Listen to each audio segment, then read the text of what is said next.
ચાલો જાણીએ કે ચૈત્ર માસની અમાસ ક્યારે છે।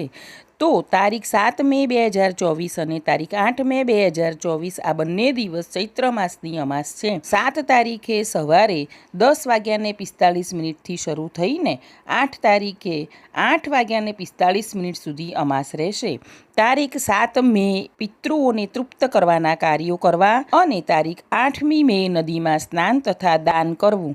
આ દિવસે પીપળાના વૃક્ષને જળ ચડાવવો, દીવો પ્રગટાવવો, શિવ મંદિરમાં જઈને શિવલિંગની પૂજા કરવી, મોસમી ફળો તથા અન્નનું દાન કરવું, ચપ્પલ અને છત્રીનું દાન કરવું, પાણીની પરબ કરાવવી, મૂંગા પશુ પક્ષીઓ માટે પાણીની વ્યવસ્થા કરવી। આ દિવસે કોઈ શુભ કાર્યો કરવા નહીં। જેને આખો માસ અલુણા કર્યા નથી કે ઓખાહરણ સાંભળ્યું નથી તે અમાસના દિવસે કરી શકે છે। આ દિવસે શનિ જયંતિ પણ છે, તેથી શનિદેવની પૂજા કરો। ચેનલને સબસ્ક્રાઇબ કરજો।